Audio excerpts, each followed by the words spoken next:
नमस्ते बच्चों। आज हम लोग ज्ञान सागर पाठ 13 पढ़ेंगे। पाठ 13 का शीर्षक है साहस को सलाम। तो बेटा, शीर्षक से हम जान पाते हैं कि यह पाठ कैसा होगा। किसी के साहस को सलाम करने की बात कही गई होगी, और सलाम हम तभी करते हैं जब वह व्यक्ति कुछ अलग करके दिखाता है। ठीक है, यानी खाते पीते रहते जीवन जीते तो हर कोई है, लेकिन कोई व्यक्ति इनमें ऐसा निकलता है जो उससे हटकर कुछ कार्य करे। ठीक है, उसे ही हम पूरे मन से सलाम करते हैं और पूरी श्रद्धा से उसके लिए हम ईश्वर से दुआ मांगते हैं कि उत्तरोत्तर वो उसी प्रकार आगे बढ़ता रहे। तो बेटा, होता यह है कि ईश्वर ने हम सबों को एक जैसा ही बनाया, लेकिन हमारी क्षमता अलग अलग होती है।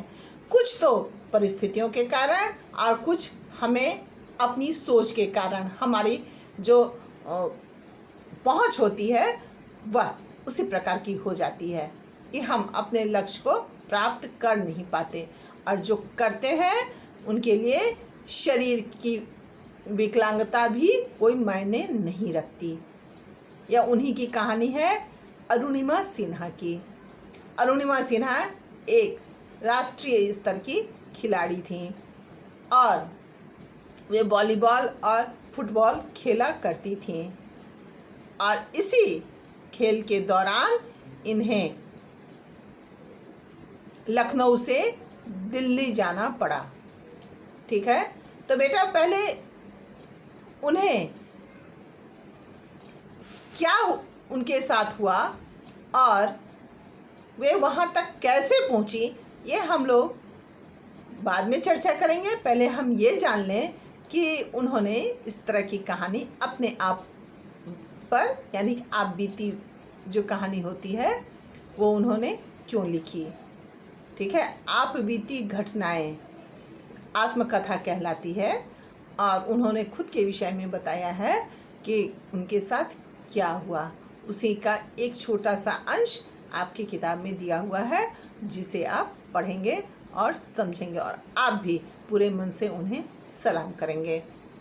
तो ये है 2015 का लिखा हुआ, और वे राष्ट्रपति भवन के सुसज्जित अशोक कक्ष में बैठी हुई थी। पूरा हॉल देश के गणमान्य विशिष्ट अतिथियों से भरा था। उद्घोषक ने देश के चौथे सर्वोच्च सम्मान पद्मश्री के लिए उनका नाम पुकारा, तो उनकी तंद्रा भंग हुई, क्योंकि वे भी वहाँ बैठी हुई थी, और वे तो जाहिर सी बात है, कोई उस स्थान पर बैठा रहेगा तो उसे तो एक स्वप्न जैसा ही प्रतीत होगा। उन्हें भी वैसा ही लग रहा था। उनकी तंद्रा भंग हुई। तंद्रा कहते हैं बेटा ध्यान को। वे एकदम ध्यान में मग्न हो गई थी, उनकी तंद्रा भंग हुई इसी कारण। और क्योंकि उन्हें जो सम्मान मिलने जा रहा था वह बिरले ही लोगों को मिल पाता है, और वह भी सम्मान उन्हें विकलांगता के बावजूद मिला। अब वे विकलांग कैसे बनी ये भी आप अभी पढ़ेंगे। अरुणिमा सिन्हा विश्व की प्रथम महिला पर्वतारोही थीं, जिन्होंने अदम्य साहस का परिचय देते हुए विकलांगता के बावजूद विश्व के सर्वोच्च शिखर माउंट एवरेस्ट पर विजय प्राप्त की।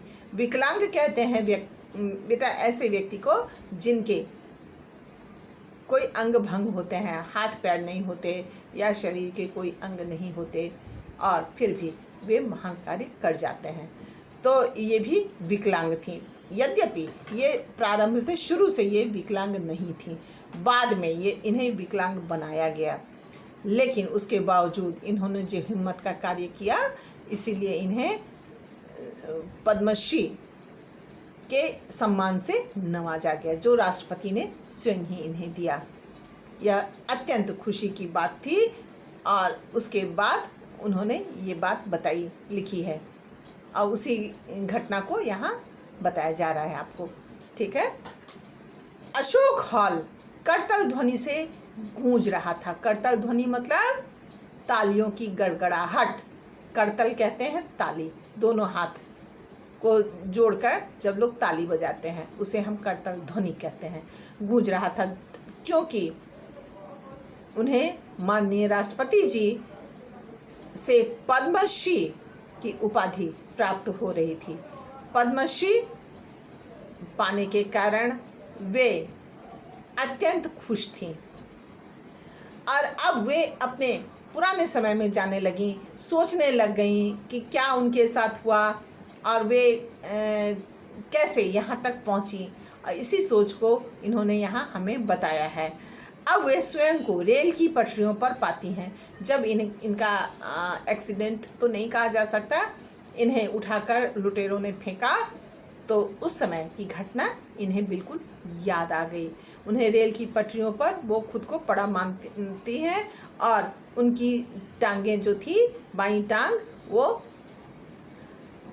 नीचे से, घुटने के नीचे से कट गई थी, ठीक है। दूसरी टांग भी उनकी जख्मी थी और उनके ऊपर से एक के बाद एक ट्रेन धड़धड़ाती हुई चली जा रही थी, यानी कई सारी ट्रेन धड़धड़ाती हुई चली जा रही थी, गुजरती जा रही थी, और ये वैसी की वैसी पड़ी हुई थी। रीढ़ की हड्डी में भी भयानक पीड़ा हो रही थी और वह भी कई जगह से टूट गई थी, रीढ़ की हड्डी। अब आप सोच सकते हैं बेटा, कई जगह से रीढ़ की हड्डी का टूट जाना, पैर के ऊपर से ट्रेन का गुजर जाना, वो कैसी दर्दनाक घटना थी। हमें सुनकर के भी दर्द होता है, उन्होंने तो उसे महसूस किया है ना, खुद पर झेला। तो सोचिए बेटा कि कितना मतलब उन्हें कष्ट हुआ होगा, कितनी तकलीफ उन्हें हुई होगी। कई जगह से रीढ़ की हड्डी टूट चुकी थी।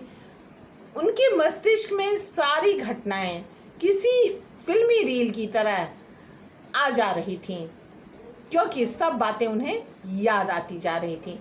यह घटना 12 अप्रैल 2011 की है। वह दिन बहुत ही मनहूस दिन था। वे लखनऊ से पद्मावती एक्सप्रेस से दिल्ली जा रही थी। क्यों जा रही थी? क्योंकि उन्हें नोएडा में फुटबॉल मैच खेलना था। मैंने आपको बताया बेटा कि वे फुटबॉल वॉलीबॉल की खिलाड़ी थी और वो भी राष्ट्रीय स्तर की। लेकिन वे रेल के सामान्य डिब्बे में बैठी हुई थी, क्योंकि बहुत ज़्यादा दूर उन्हें जाना नहीं था, तो इसलिए वहाँ बैठी कि तुरंत उतर के अपना चली जाती, जल्दी ही मतलब ट्रेन पहुँचा देती और फिर वे अपने गंतव्य तक पहुँचती। तो अचानक इस डिब्बे में कुछ लुटेरे घुस आए और वे लूटपाट करने लगे। जैसे ही एक लुटेरे ने इनके पर्स और चेन की तरफ हाथ बढ़ाया, छीनने की कोशिश की, वे उनसे भिड़ गईं। खिलाड़ी तो ये थी ही, इन्हें एक मिनट भी सोचना नहीं पड़ा, वे उनसे भिड़ गईं। वे तो अकेली थीं और लुटेरों की संख्या बहुत अधिक थी, पूरा गिरोह था। तो बेटा अकेला चना भाड़ नहीं फोड़ सकता, जैसे एक कहावत है, उसी प्रकार अकेला व्यक्ति कितना भी साहसी हो तथापि बहुत से लोगों का सामना नहीं कर सकता। वही इनके साथ भी हुआ। इनके ऊपर इन्हें उठाकर लुटेरों ने ट्रेन से बाहर फेंक दिया। वे दूसरी पटरी से गुजरती हुई ट्रेन से टकराकर गिर गईं। ठीक है, ऐसे फेंका यूँ उठाकर, और दूसरी पटरी पर जो ट्रेन आ जा रही थी उससे टकरा कर के ये गिर पड़ी। पूरे 7 घंटों तक वे पटरी पर ही असहाय सी पड़ी रहीं, क्योंकि कोई भी इनकी सहायता करने वाला वहाँ नहीं था। उनका पूरा शरीर एक तरह से निर्जीव हो चुका था, पर मानसिक रूप से वे पूरी तरह से जागृत थे। उन्हें लगा कि जीवन का अब अंत निकट आ गया है। उनके पैर को चूहे तक कुतर रहे थे और वे उन्हें भगाने में बिल्कुल सक्रिय नहीं थी, क्योंकि कैसे भगाती, इनका तो शरीर कितना घायल हो चुका था आप जान ही चुके हैं। सुबह कुछ ग्रामीणों ने इन्हें देखा तो इन्हें अस्पताल पहुंचाया। अब बेटा इतनी बातें आप समझेंगे, और अस्पताल पहुंचाया, वहाँ उनका इलाज हुआ और उन्होंने क्या खुद से निर्णय लिया क्या ईश्वर की चुनौती स्वीकार की, ये मैं आपको अगले पार्ट में, अगले क्लास में बताऊंगी।